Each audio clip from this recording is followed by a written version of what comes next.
పీల్చుకుని oxygen release చేస్తుంది. అలాగే రెండోది ఆవు పాలల్లో కాల్షియం ఎక్కువగా ఉంటుంది. అందుకని మనకి తల్లి పాలు ఎంత బాగుంటాయో ఆవు పాలు పూజిస్తామంటే ఆవులో అద్భుతమైన శక్తులు కూడా ఉన్నాయి. ఎలా అంటే మనకి బాడీ చుట్టూ ఆరా అని ఉంటుంది, అది మీకు తెలిసే ఉంటుంది. ఆరా అంటే మా చుట్టూ ఒక కాంతి వలె ఉంటుంది అనమాట. ఇప్పుడు మనం ఎక్స్రే తీస్తే మనకి బోన్స్ ఎలా కనిపిస్తాయి, అలాగే మనకి ఒక మిషన్ కూడా ఉంది, మెషిన్. ఆ దాంట్లో చూస్తే మన బాడీ చుట్టూ ఉన్న ఆరా కనిపిస్తుంది అనమాట.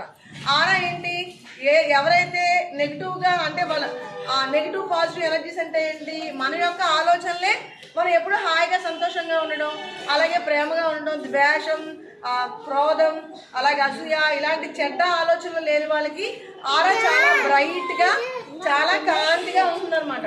వాళ్ళకి చాలా కాంతిగా ఉంటుంది. అలాగే ఎప్పుడు చెడ్డ ఆలోచనలతో, ఎప్పుడు వెదటివాటి నాశనం కోరుకుంటూ, అలాగే వాళ్ళల్లో ఎటువంటి దుర్మార్గమైన ఆలోచనలతో అసలు నవ్వాడనే లేకుండా క్రోధంతో ఉన్న వాళ్ళకి చుట్టూ ఆరా చాలా తక్కువగా ఉందన్నమాట.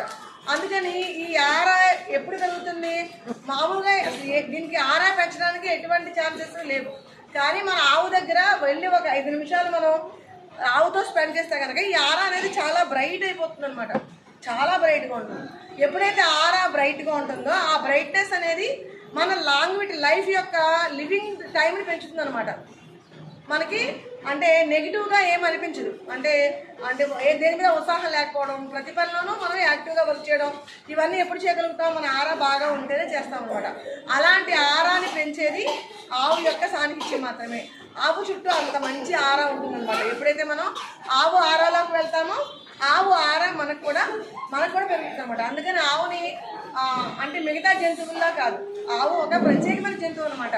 దాన్ని మనం అందుకని ఏం చేస్తాము, ప్రతి ఒక్కళ్ళు పెద్దవాళ్ళు ఏం చెప్పారంటే ఆవు మనకు తప్పనిసరిగా వెళ్ళి దానికి కావాల్సిన ఆహారం పెట్టడం, పసుపు రాయడం, నమస్కరించడం, గోవు చుట్టూ తిరగడం, ఇవన్నీ చేయమని చెప్పారు. ఎందుకంటే మన లైఫ్లో ఉన్న ఆరా పెరుగుతుంది కాబట్టి.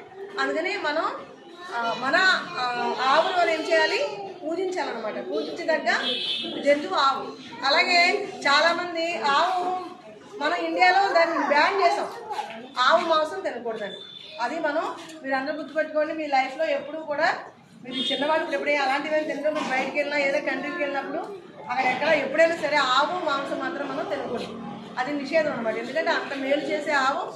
అలాగే ఇంకా ఆవు ప్రతిరోజు ఇంత బాడీలో రోజు గడ్డి తింటుంది కదా, తినేటప్పుడు తను ఇంత డైలీ అంటే సూది మొనంత, అంటే మన గుండు సూది ఉంటుంది కదా, దానికి చిన్న మొన ఉంటుంది కదా, ఆ మొనంత బంగారాన్ని తయారు చేస్తుంది రోజు ఆవు.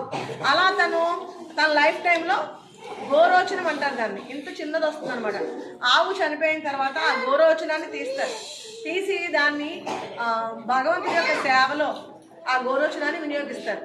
దాన్ని కాలిస్తే ఒక రకమైన సువాసన వస్తుంది అనమాట. ఎవరైతే ఆ గాలి పీలుస్తారో ఆ గాలి పీల్చిన వాళ్ళకి సకల వ్యాధులు, అంటే బాడీలో ఉన్న ఎప్పటి నుంచో ఉన్న చాలా రోగాలు ఉంటాయి, అవి మందులు కూడా తగ్గవన్నమాట. అలాంటి దీర్ఘకాలిక వ్యాధులు ఆ గోరోచనం యొక్క వాయు మూలంగా తగ్గుతాయి అన్నమాట. అందుకని